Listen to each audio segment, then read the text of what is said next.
One may considerably recite the sacred texts but does not act accordingly. That person is a heedless man, like a cowherd who only counts the cows of others. He does not experience the blessings of the holy life. One may recite less sacred texts but puts the teaching into practice, forsaking lust, hatred and delusion with true wisdom and emancipated mind, clinging to nothing of this or any other world. He indeed experiences the blessings of a holy life. Understanding of Dharma combined with practice will result in enlightenment. The story of two friends. The Buddha spoke these verses about two monks who were friends while residing at the Jetavana monastery. Once there lived two men of noble families in Savatthi. They were inseparable friends. One day they went to the Jetavana monastery to listen to the Buddha's teachings. After hearing the Buddha preach the law, the two men renounced the world's pleasures, turned their minds to the Buddha's teachings and became monks. After 5 years of their stay with the teachers, they approached the Buddha and asked about the duties in his religion. Having listened to a detailed description of the duty of meditation and the duty of study, one of them said, "Venerable, since I became a monk at an old age, I shall not be able to fulfill the duty of study, but I can fulfill the duty of meditation."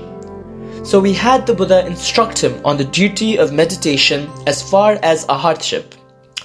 After striving and struggling, he attained a hardship with the supernatural faculties. The other monk, who was younger, said, "I will fulfill the duty of study," and studied Tipitaka, the words of the Buddha. He then went from place to place, reciting the law to 500 monks and became preceptor of 18 large communities of monks.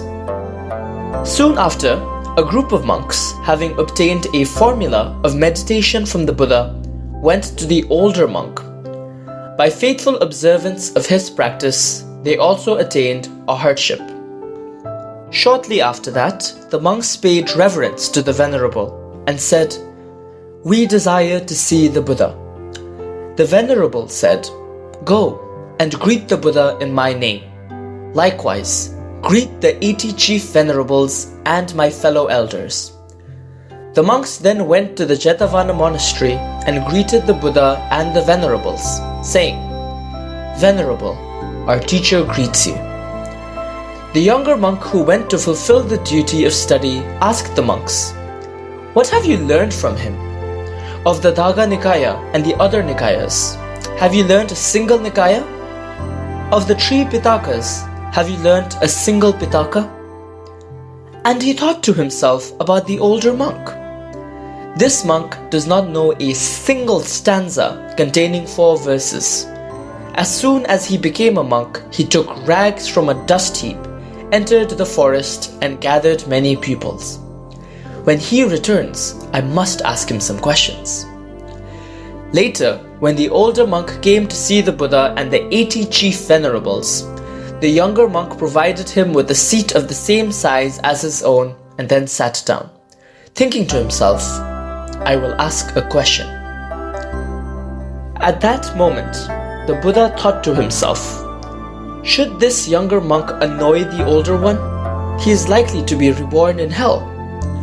Out of compassion for the younger monk, pretending to be doing the rounds of the monastery, the Buddha went to the place where the 2 monks were sitting.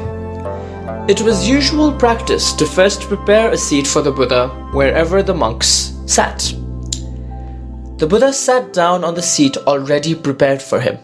He then asked the younger monk, who had taken upon himself the duty of study from the first trance, followed by questions about the 8 attainments and form and the formless world from the second trance, all of which he answered correctly. However, when the Buddha asked him a question about the path of conversion, he could not answer it. The Buddha then asked the older monk, who immediately gave the correct answer.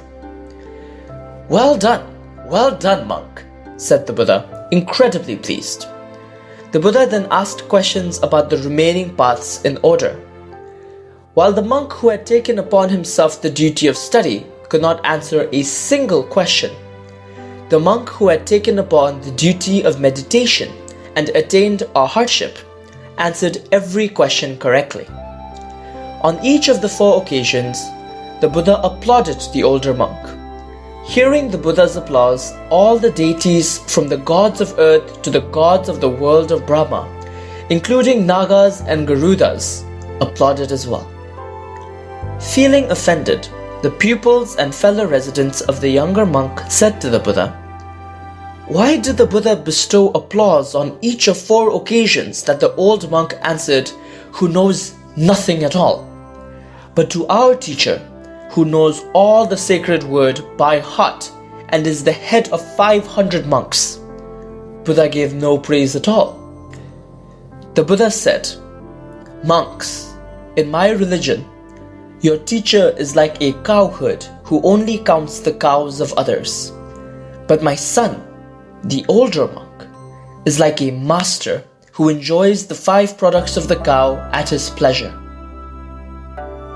This teaching of Buddha Shakyamuni highlights the importance of practice rather than just accumulating knowledge of Dharma. There are many stories of people who got enlightened just by reciting Mani or Benza Guru diligently, but there are no records of anyone who got enlightened by just studying or reading a vast amount of scriptures.